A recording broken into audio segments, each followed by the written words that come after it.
Então é isso. Vai lá. Eu não sei onde a gente tava. Nem sei porque Tava eu falando, falei tava blockchain. explicando Bitcoin. O que eu acho que é a o Bitcoin? A O blockchain. que tu acha que é a blockchain, meu jovem? Ó, o Fernando Uri já veio aqui, ele já falou. É um sistema que você tem... você tem um processo para confirmar todas as operações. Não necessariamente isso. Não somente isso, né? E tem um sistema com escassez de... cara, explica que eu acho que você sabe melhor. Vamos falar da origem, né? Eu sou dentista, mas por muito tempo ali eu estudei Bitcoin e criptomoedas em 2016. Eu não sou um cara técnico, então no mercado cripto tem várias pessoas que são muito superiores a mim em conhecimento técnico. O cara que é da ciência da computação, velho, não tem como discutir com um cara desse. Mas basicamente, blockchain, ela surgiu em 2008 e ela surgiu junto com o Bitcoin, ou seja, o Bitcoin, ela funciona por causa da blockchain. A blockchain nada mais é do que um livro-razão e um banco de dados colocado em blocos, encadeado e que é distribuído em um determinado período de tempo, a cada 10 minutos surgem novos blocos. Ela é um livro-razão contábil no início. Atualmente a blockchain ela não precisa necessariamente ser um livro contábil, ela pode ser um banco de dados digitais, por exemplo. Mas vou tentar simplificar a explicação para vocês tentarem entender, porque a minha missão é até um dos motivos que, para mim, é muito importante eu aparecer, né, em lugares onde tem bastante alcance de pessoas, principalmente porque eu tenho a missão de desfuder o Brasil. Desfuder o Brasil... Tu tem uma missão impossível. É a missão possível, Sabe como é que é? Quando eu tive a percepção de que, ao invés de eu começar a terceirizar a responsabilidade para que um terceiro, um político, imbecil, resolva o problema da minha vida e da comunidade onde eu vivo, eu percebi que se eu procurar a solução por mim mesmo, e eu vejo que as outras pessoas procurarem por si mesmas também essa solução, utilizando essa ferramenta maravilhosa que é a internet, a gente pode fazer com que os brasileiros sejam inteligentemente mais ricos.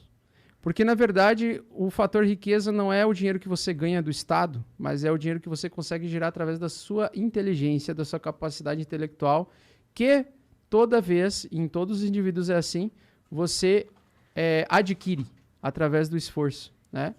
E o Bitcoin, as criptomoedas, para mim, ela foi a melhor ferramenta depois da internet, depois do surgimento da internet, porque, gente, cara, vocês viveram os anos 90 ou não? Monark, eu nasci neles. Tu nasceu em que... 90.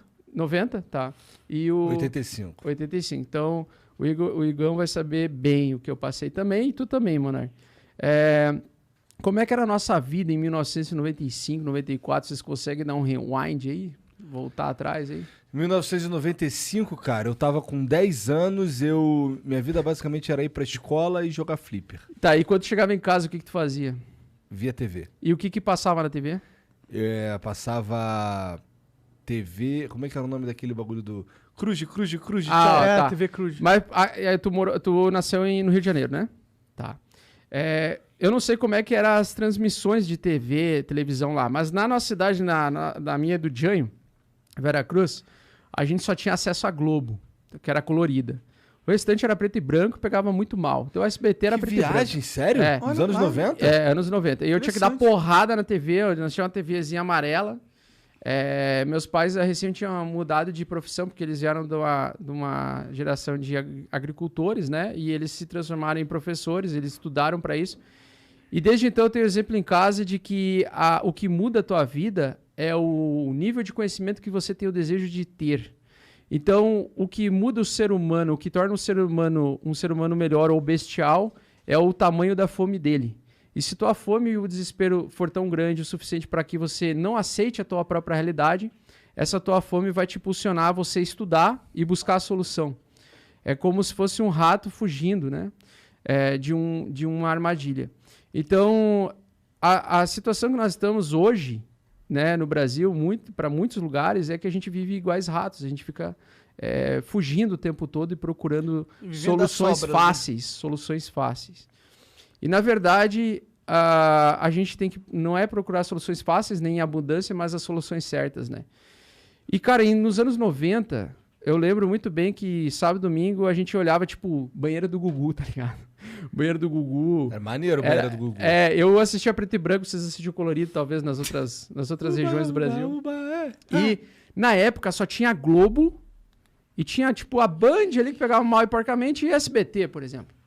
Então, para uma grande parcela da população, a gente ficava refém no que a Globo determinava e decidia mostrar as opiniões pessoais e importantes, os políticos que eles exaltavam, a gente exaltava. Então a gente vivia naquela bolha, né? Nós estamos na penumbra aqui, naquela penumbra, né? Ou seja, nós vivíamos naquela bolha onde nós tínhamos um poder central na comunicação, que era a Globo, e a Globo ditava mais ou menos o que o consenso das pessoas tinha. E naquela época não tinha internet ainda. Quando você também comprava um CD de música, por exemplo, você ficava limitado ao número de tiragens das músicas e assim por diante. Com o surgimento da internet, o que aconteceu com o surgimento da internet? Você tirou o monopólio da mídia, né? Exatamente. O que é esse monopólio da mídia?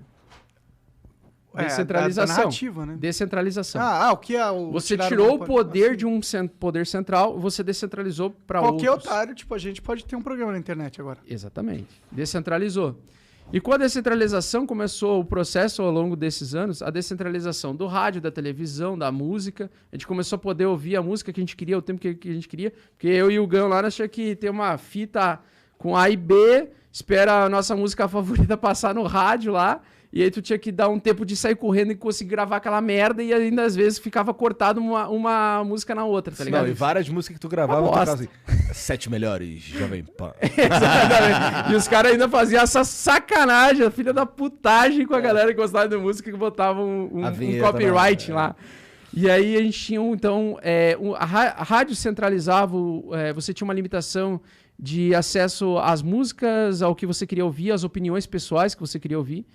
Então você ficava refém e você virava mais ou menos um zumbi, né? Você aceitava o que a grande mídia poderosa te dizia. E a internet, ela descentralizou tudo. Até que em 2008, ela descentralizou uma das últimas coisas que faltavam, que era o dinheiro. Porque 2008 foi quando veio o blockchain. O Bitcoin começou, né? Exatamente. Porque até 2008, né? O que tu dependia para movimentar dinheiro? O banco. Guardar dinheiro. Poupar. Tentar investir. O que tu dependia, né? Com o tempo começou a surgir as corretoras e tudo mais, e as pessoas começaram a entrar nessa vibe de investidor. Mas faltava descentralizar o dinheiro. A forma como nós transferimos valor. Até 2008, Igão, a gente tinha que... Se a gente tinha R$1 milhão e queria transportar para fora, a gente ia pagar 10 mil de taxa. Porque e você teria que se justificar para o seu banco, mandar uma carta explicando por que você fazia essa operação para a Receita Federal e assim por diante. Tanto o país que envia, quanto o país que recebe. Então, altos valores, eles eram muito complicados, complexos de você fazer transferência de uma pessoa física normal. Se fizesse pessoa jurídica, talvez era mais fácil, mas pessoa física era muito complexo. E aí o Bitcoin, através do Satoshi Nakamoto, que pode ser uma pessoa, um grupo de pessoas anônimas, conseguiram construir um sistema financeiro descentralizado de dinheiro. Até 2008, toda vez que você transferia dados do ponto A para o ponto B, tipo, eu tinha uma música do Blink-182, Adam Song, e eu queria te mandar, certo? Era só eu copiar, abrir o MSN e te enviar, certo? Você ia receber a mesma... Demorava milhões, mas chegava. Isso, demorava uma caralhada, mas chegava. Mas o que acontecia até aquele período? A internet, ela era livre em duplicidade de dados. Se você tira uma foto sua hoje com o teu smartphone e teu celular, quando você tira a foto, essa foto ela está na internet, ela é propriedade tua ou ela é propriedade da internet? Eu acho que ela é propriedade da internet. Depois que eu joguei lá, já era. Exatamente. Então, se você mandar essa foto na internet, você perde o direito dessa foto. Só que como é que você poderia fazer para você tirar uma foto, colocar num ecossistema em que se certificasse que você é o dono daquela foto, que você quem bateu aquela foto e que só você pode movimentar aquele dado específico de foto? Blockchain. Tá, mas isso não impede as pessoas de reproduzirem a tua foto. Não impede. Se alguém tiver acesso à foto e quiser copiar e clonar, com print screen, por exemplo, ela consegue. Mas a gente tem que ir além disso.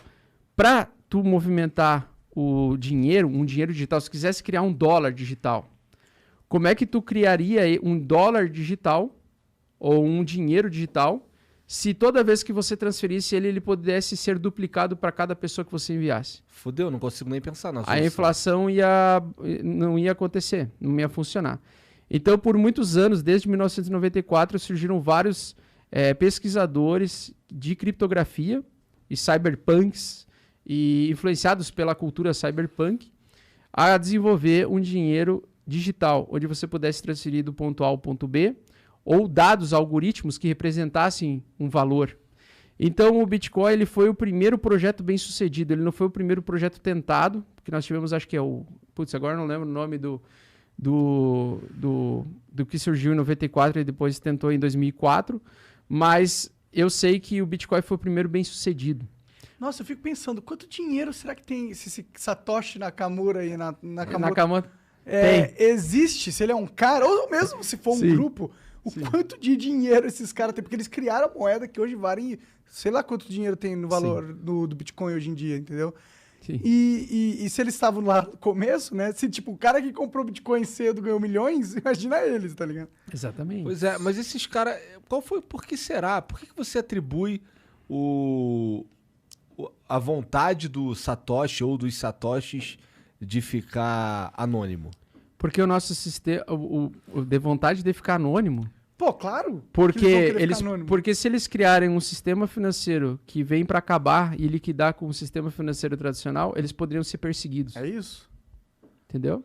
Porque você, para oferecer a liberdade para as pessoas, uma ferramenta de liberdade, você tem um preço muito alto para você batalhar com aqueles que já estão, os macacos da bola azul, né? Porque o sistema tradicional é o macaco da bola azul, é o cara o boss. Já dominou o sistema. Exatamente. Sim. E todos eles são sistemas estilo piramidais, né? Porque sempre tem a ponta da galera que tem muita grana e a base da galera operária fudida.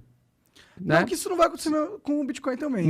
Não, porque o sistema dele é distribuído. Ele não é um sistema distribuído de uma forma injusta. Ele foi, na minha opinião, distribuído de forma justa. Como assim, o Bitcoin? O Bitcoin. Mesmo ele pagando os mineradores no início mais, e esse valor, esses Bitcoins que foram minerados no início tiveram uma quantidade maior, a gente sabe que o livre mercado consegue, com o tempo, equilibrar isso. Como? Eu não enxergo Porque isso. as pessoas vão comprando e vendendo, porque vão surgindo corretores, porque vão surgindo ferramentas de negociação que facilitam essa troca das pessoas. Mas facilitar a troca é uma coisa, mas construção de riqueza é outra. Sim. Tipo, não é porque a troca foi facilitada que as pessoas vão conseguir construir mais facilmente. Não, mas você dá, pelo menos, você consegue dar a elas essa chance. Eu acho que, nesse sentido, o melhor argumento da descentralização é porque, eventualmente, vai acontecer uma hierarquia de pessoas que têm mais dinheiro e outras não. Do mesmo jeito que a gente tem nesse sistema atual. Hierarquia de... tu quer dizer, tipo, hierarquia, mas no que sentido? De dinheiro. Tipo, vai ter mais dinheiro. Vai ter um grupo pequeno de pessoas que detêm a maioria da grana. Certo. E eu acho que vai acontecer no Bitcoin também. Não, mas já acontece isso. Exato, porque isso não é um fenômeno...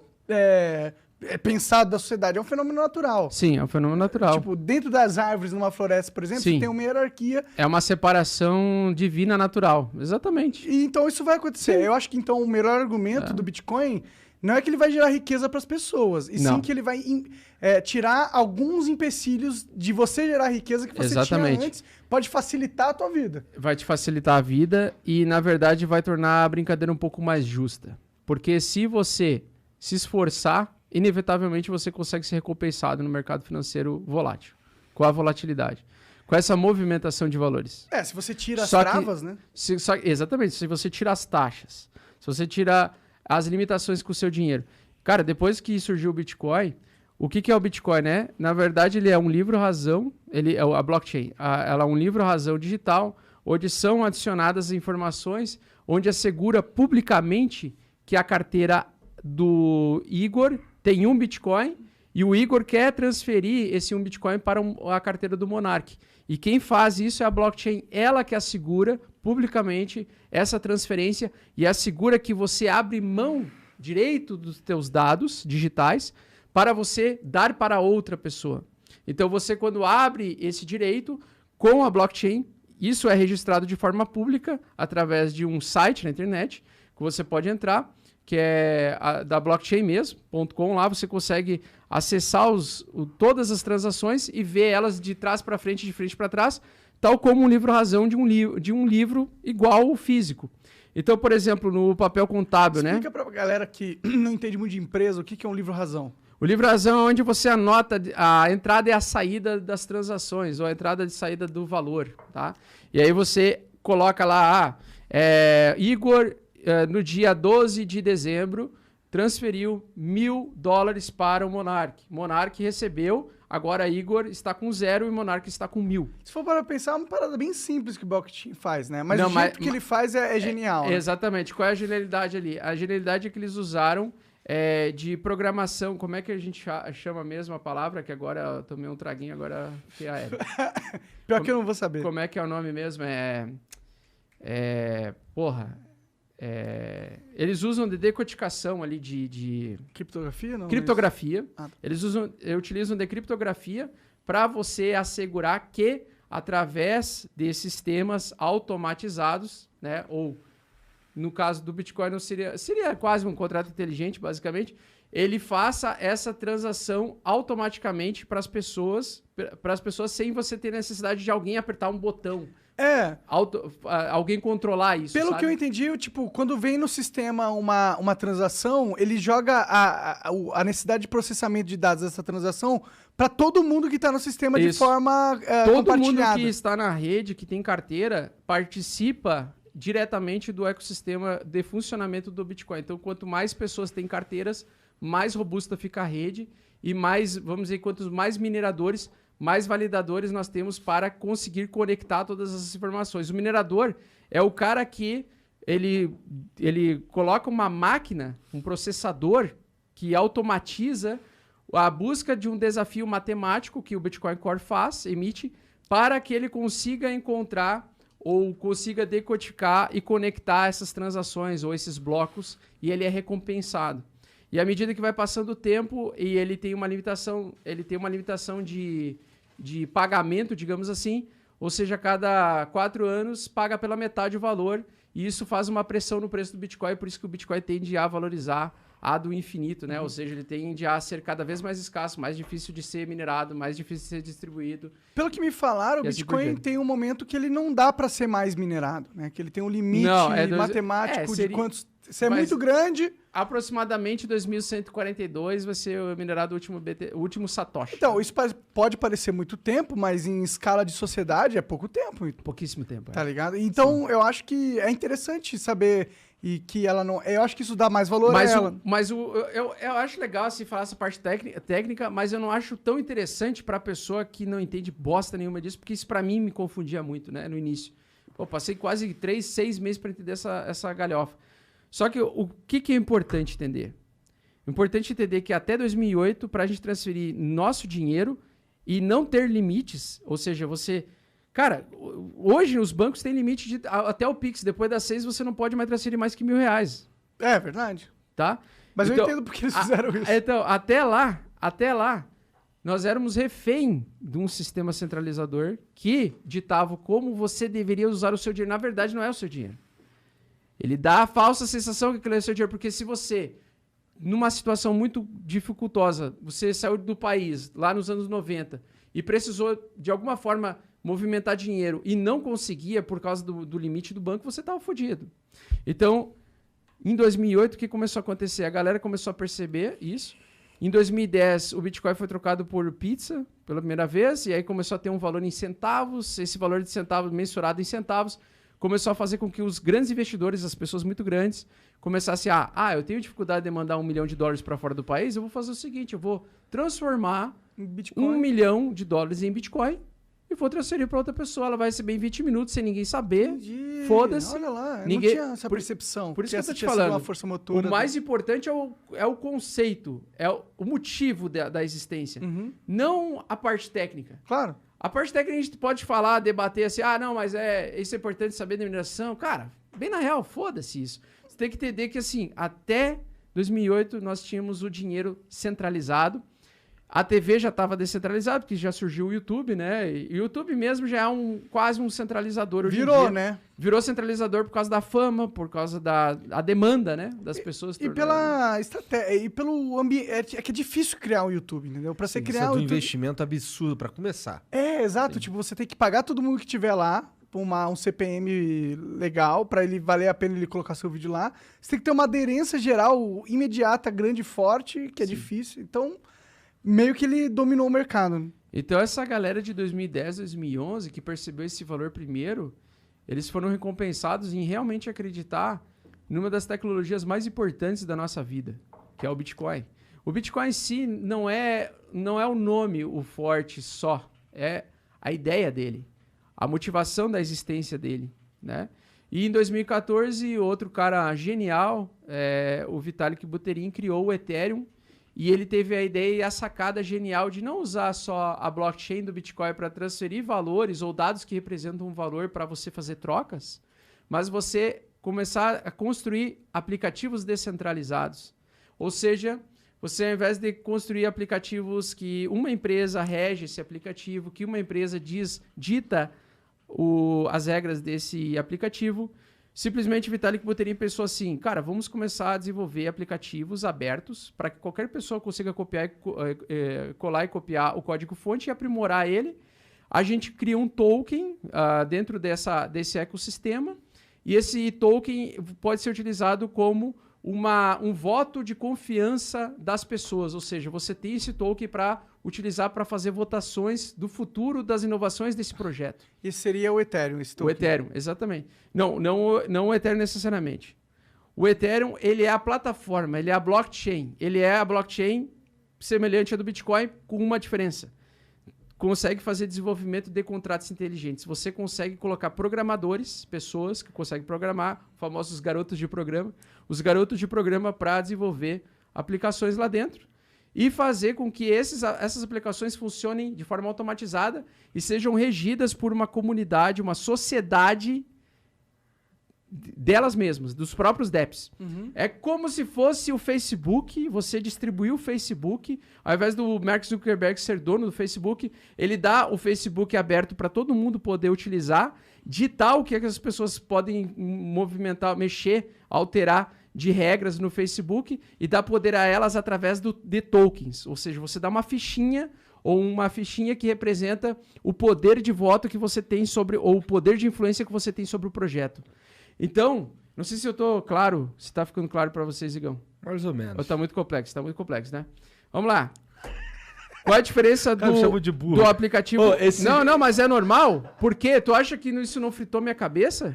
Isso é muito difícil. Não, mas tá complexo pra mim também. Mas se liga, mas é complexo. Você tava falando do cara que inventou o Ethereum, o nome dele é Vitalik. Vitalik Buterin. Por que ele cagou pro anonimato? Não sei. Tá ligado? Excelente pergunta.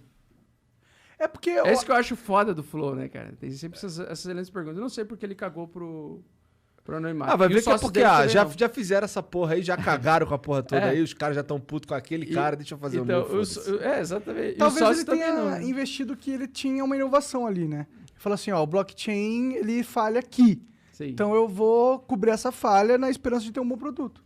E os NFTs só são possíveis por causa dessa invenção do Vitalik? Os NFTs, sim. Eles começaram por causa desse desenvolvimento de aplicações descentralizadas na rede blockchain do Ethereum. Pô, e é legal que o próprio blockchain seja descentralizado, né? Entenda que o Bitcoin ele descentralizou o dinheiro. Uhum. Mas o Ethereum ele descentralizou as aplicações, os aplicativos. Uhum. Mas assim, ó, quando você cria um aplicativo, vamos pensar racionalmente aqui. Você criou o Facebook. Você que vai ditar, por exemplo, o que pode ser dito, não dito ou falado no Facebook. Certo? O que é isso? Isso é um poder central. Você está centralizando a responsabilidade para uma equipe ou o dono da empresa, por exemplo. Qual a diferença de um aplicativo agora descentralizado? Por ele ser colocado dentro de uma rede blockchain, ele até pode ser centralizado dentro de uma rede blockchain. Pode até uma empresa... O dono do Ethereum pode chegar e fazer o que quiser. Só que a comunidade de desenvolvedores de software, de aplicações descentralizadas, chegaram em 4 regras básicas para você criar um aplicativo descentralizado. Primeira obrigatoriedade, ele precisa ser um código aberto. Ou seja, ele pode e deve ter influência de outras pessoas, de outros criadores, para sugerirem modificações a esse protocolo. Esse é o primeiro ponto. Segundo ponto, segunda regra, ele precisa estar dentro de um sistema distribuído através de uma blockchain pública, semelhante à do Bitcoin. Só que, ao invés de preocupação em dados que representam dinheiro, valor, dados que representam alguma coisa. Ou uma foto, uma imagem, no caso das NFTs, ou um jogo, né? Uma aplicação, um software. Né? Terceiro e quarto ponto, um token que assegura que as pessoas que confiem nesse projeto recebam esse token e possam ter poder de voto baseado no tamanho, proporcional ao tamanho da quantidade de tokens que ele tem. E quarto, que essa distribuição de tokens seja igual e distribuída de forma justa, digamos assim. Tá? Então essas seriam as 4 regras principais de uma aplicação, um aplicativo descentralizado. Então imagina, ao invés de usar o Facebook centralizado, no Zuckerberg, ou na cabeça dele e na equipe dele, você descentralizar as decisões do Facebook para todas as pessoas que utilizam o Facebook. E quanto mais voto de confiança essa pessoa deu, quanto mais ela investiu o dinheiro nela, mais tokens ela recebe e mais o poder, o peso do voto dela vai ser maior numa proposta de melhoria do Facebook. E como que isso se aplicaria ao Facebook? Vocês entenderam agora? Mais ou menos. E como se aplicaria ao Mais ou menos ainda. Uhum. Mas estou me esforçando. Como que isso se aplicaria ao Facebook, cara? No sentido tipo, ó, imagina, o Facebook fez no Ethereum a parada. Certo. E aí, eu comprei, uma parte ali do Facebook, do token que você falou. O token exato. Que representa... Como que eu vou exercer o meu direito de decisão dentro do Facebook, das decisões, tipo, quem que eles vão contratar, certo. Ou qual que vai ser a regra do sistema, a comunidade, ou alguém da comunidade tem que propor uma votação e as pessoas têm que votar conforme essa votação. Por exemplo, vamos aprovar contratar um novo funcionário, sim ou não? Então, as pessoas com tokens vão lá e vão votar, sim ou não. Tá. Quem ganhar, a rede democraticamente vai sustentar a proposta. Aí o Facebook contrataria essa pessoa se a votação ganhasse? Ou o Facebook, ou alguém que desenvolveu o Facebook, que poderia ter ou alguém que tem mais tokens e a comunidade aceita que essa pessoa tem um peso maior, aí é de cada um. Aí a regra é de cada... Existe algum aplicativo que funciona assim na prática? Vários. Vários. Tem um protocolo chamado SNX, o Synthetics, que funciona dessa forma. Aqui vem logo na minha cabeça a OneInt, a Uniswap. São aplicativos descentralizados. O que eles fazem? O que a Uniswap faz? A Uniswap é uma corretora descentralizada. É uma corretora sem chefe e sem dono. Tá. Onde você pode trocar Bitcoin por Ethereum, ou Bitcoin por dólar, ou token por outro token, sem ninguém saber, dentro da tua carteira, acessando a tua chave privada e a tua chave pública. E quem que está no comando dessa empresa? Quem está no comando dessa empresa são os desenvolvedores que desenvolveram no Swap. Entendi. Só que eles podem fazer o lançamento desse protocolo como fizeram de forma justa. A distribuição de token de governança que eles fizeram ano passado, inclusive o meu PlayStation 5 foi pago com essa distribuição de token, porque eu fui um dos primeiros a acreditar nesse protocolo e colocar dinheiro lá dentro. Eles distribuíram proporcional para as pessoas 400 token Uni. Cada token Uni estava custando $3, por exemplo, no momento do lançamento. E aí lá para mim deu R$5.000, eu fui lá e troquei pro PlayStation 5. Aí eu me fudi, porque 20 dias depois o troço foi para $40 por unidade. Caralho. Então eu vendi por 3 e foi 40. Né? Mas o que acontece?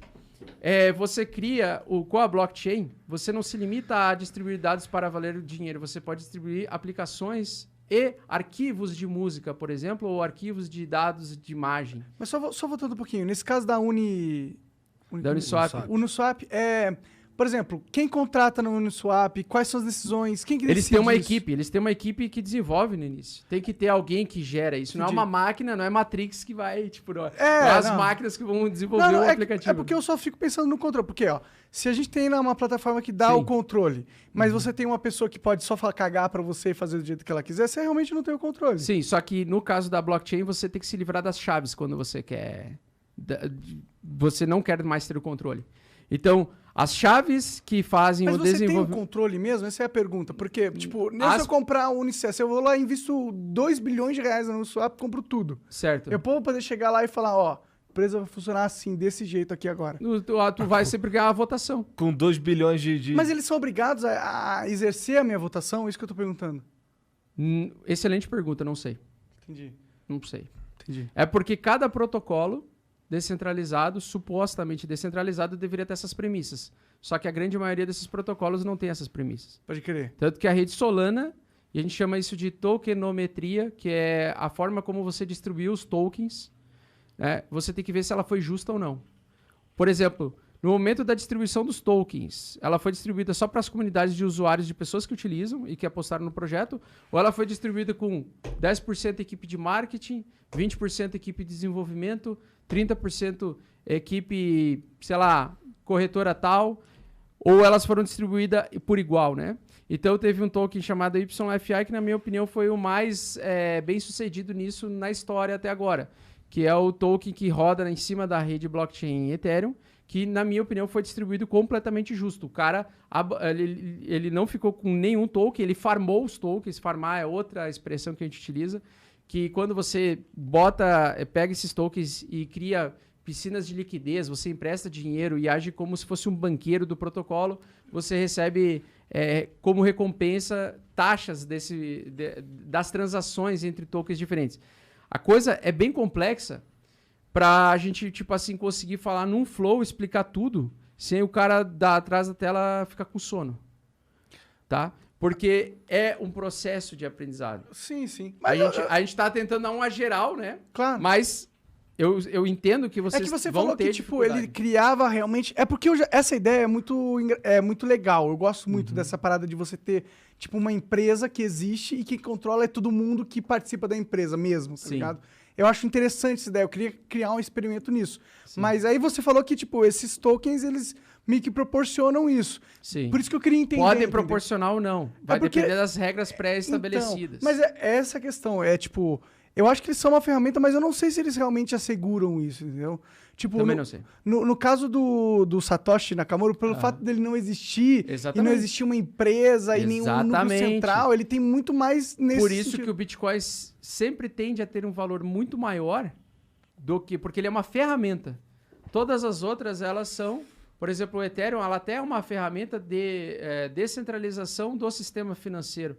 Então, uma é de descentralização do dinheiro, que é o Bitcoin, e o Ethereum descentralização do sistema financeiro. Por quê? Porque através de você desenvolver contratos inteligentes na blockchain, você consegue produzir projetos que façam empréstimos automatizados para você. Você pode fazer empréstimo, você pode pegar dinheiro emprestado, e se as condições, se você não devolver até determinado período de tempo ou determinado valor, você não consegue destravar o teu dinheiro lá dentro, entendeu? Até você pagar a tua dívida. Entendi. Tudo de forma automatizada, sem ter alguém, necessariamente uma pessoa física para você pedir. Não, olha lá, eu paguei a minha dívida, me devolve agora o dinheiro. É uma garantia maior do teu dinheiro emprestado. Exatamente. Então nós temos algumas limitações boas e ruins nos mercados descentralizados, mas atualmente eu vejo uma liberdade das pessoas de poder fazer o dinheiro o que elas quiserem com o dinheiro. Por exemplo, com protocolos DeFi, que são as finanças descentralizadas, que foi esse assunto que a gente entrou agora, que são esses protocolos, né? A gente pode simplesmente emprestar dinheiro para o mercado, ou seja, a gente pode emprestar, por exemplo, eu posso emprestar metade Ethereum, 50 mil em dólares convertidos em Ethereum e 50 mil dólares. Toda vez que alguém quiser o meu dinheiro emprestado ou quiser pegar um empréstimo, a pessoa pode ir lá pegar um pouquinho do meu dinheiro, só que quando ela devolver, ela vai devolver com uma porcentagem um pouquinho maior do que ela pegou. Então, se ela pegou 100 emprestado do meu dinheiro, ela vai ter que devolver 110. Entendi. E aí ela vai ter garante liquidez para o sistema creditário. Né? Exatamente. E aí você vai ganhando dinheiro com isso automatizado. O que acontece hoje no mercado cripto, né? Muitas pessoas, muitos de nós, temos diversos protocolos DeFi que emprestamos dinheiro, tokens, e a gente recebe várias rendas passivas todas essas taxas e trocas que acontecem, né? Desses sistemas de empréstimo pessoal, cara, de várias coisas aí, tem várias ferramentas e aplicações descentralizadas. Você vai poder fazer... Cara, eu acho que o futuro, você vai poder até eliminar o fator Como é que é aquele escritório que a gente registra as coisas? Cartório. Cartório. Vai eliminar o cartório. Nossa, graças a Deus, porque isso é um negócio Imagina tu parece chegar muito num antigo. ponto que, não, eu vou lá através de um algoritmo automatizado, através de contrato inteligente, num protocolo tal, vou lá assegurar que eu preciso pagar durante 35 anos $500 por mês. Se não pagar, enquanto eu não conseguir pagar, eu não vou ter o direito do meu imóvel. Entendeu? Então você pode fazer isso de forma automatizada. Ah, sim, nesse sentido eu acho que, pô, Entendeu? demorou até pra galera fazer um cartório online, tá ligado? Isso, mas eu acho que isso é o que vai acontecer com o tempo. Já tem. Tem os cartórios online? Não, já tem gente querendo oferecer esse tipo de serviço. Entendi. Só que ainda é muito complexo. Porque aqui, por exemplo, no Brasil, se você não tem lá o Carimbo. carimbo, já era, né? É, aqui o que vale Entendeu? é Exatamente. a lei. É a lei. Mas se tiver uma outra ponta que aceitar, realmente você pode descentralizar.